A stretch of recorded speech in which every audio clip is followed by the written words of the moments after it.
کہ 3 तलाक को एक ही माना जाएगा, कुरान में लिखा है, ये उन्होंने कभी नहीं की। ये कहा कि कुरान की आयत से ये साबित होता है कि एक मजलिस में 3 तलाक़ें नहीं देनी चाहिए, लेकिन खींच करके एक मसलकी झगड़ा पैदा कर रहे हैं कुछ लोग। ये बहुत ज़्यादा बदकिस्मती की बात है, ऐसा नहीं होना चाहिए। और मुस्लिम पर्सनल के सिलसिले में मैं एक बात ये अर्ज़ कर दूँ कि मुस्लिम पर्सनल के ज़िम्मेदारों ने आज से 8 साल पहले मुझसे कहा था, हमने बार बार लिखा भी कि भाई जब यहाँ मुस्लिम पर्सनल नाम है मुसलमानों के मुख्तलिफ मकातब फ़िक्र और मसालिक के मजमूए का, आपका दावा भी है कि सारी तंजीमों की इसमें नुमाइंदगी है और है, तो आप उनको नुमाइंदगी सही दीजिए और उसका जो दस्तूर आपने छाप रखा है उसमें भी उसकी वजाहत कीजिए कि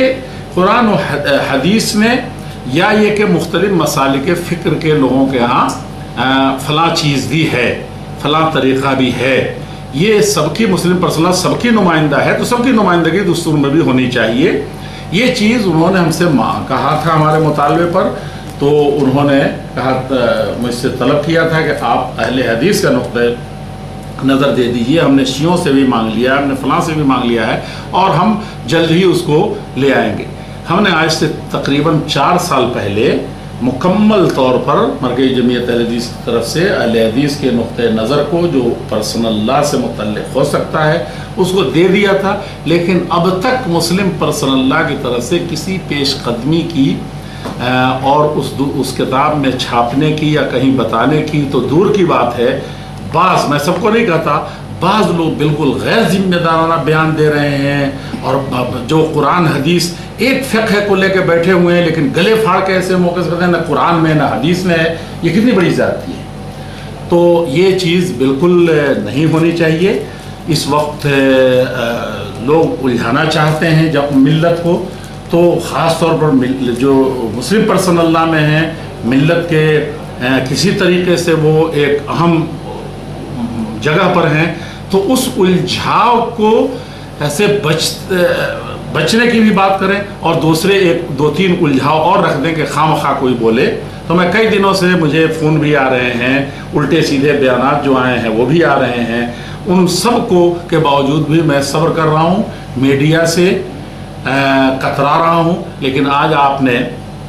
इस मजलिस में किसी तरीके से घेर लिया तो मैंने इन बातों की वजाहत कर दी है। इसका मतलब ये नहीं है कि मैं मुस्लिम पर्सनल लॉ में किसी तरह की मुदाखलत को पसंद करता हूँ या ये कि उसको बर्दाश्त किया जाएगा। अलबत्ता हम ये भी नहीं बर्दाश्त करेंगे कि मुस्लिम पर्सनल लॉ को बचाने के नाम पर मसलकी इख्तलाफात को, एक मसलक को इस तरीके से तर्जुमानी की जाए कि सबकी दिल आज़ारी होने लगे। जो दिल आज़ारी हुकूमत कर रही है या बार तत्व यहाँ के कर रहे हैं वही काम हम करें, इससे हमको परहेज़ करना चाहिए। ये बहुत ज़्यादा बदकिस्मती की बात होगी और मुझे उम्मीद है कि मुस्लिम पर्सनल, एक बात और एक जुमले में कह दूं कि जिन दिनों इन्हीं तरह की शिकायतों की वजह से शिया मुस्लिम बोर्ड मुस्लिम पर्सनल लॉ बन रहा था, ख़वातीन मुस्लिम पर्सनल लॉ बोर्ड बन रहा था, सुन्नी मुस्लिम पर्सनल लॉ बोर्ड बन रहा था, उस वक्त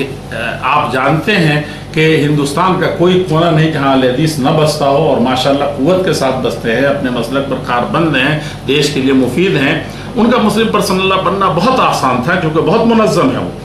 एक आवाज़ पर पूरा इंडिया जमा हो जाता है। तो उस वक्त शदीद मुतालबे थे कि अहले हदीस के साथ बड़ी ज़्यादतियाँ हैं नुमाइंदगी में भी और बहुत सारे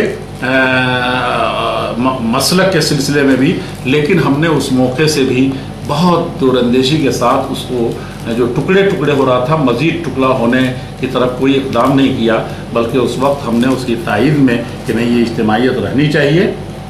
और मुख्तलिफ मसालिक के नाम पर मुस्लिम पर्सनल नहीं बनना चाहिए। उस वक्त जमीयत अहले हदीस ने यह कारनामा अंजाम दिया था। अफसोस का मकाम यह है कि उसके बावजूद भी मुस्लिम पर्सनल लॉ में कुछ लोग जो बैठे हुए हैं वो इस तरह के मुस्बत, बेहतर और हत्ता के दफ़ा को भी वो अपने आन और अना के शान पर उसको कुर्बान कर देते हैं और उम्मत इस तरह से उलझती रहती है। अला कुल्लिन मुस्लिम पर्सनल लॉ में मुस्लिम पर्सनल लॉ की हर तरीक़े से उसमें उसको बरकरार रहना है।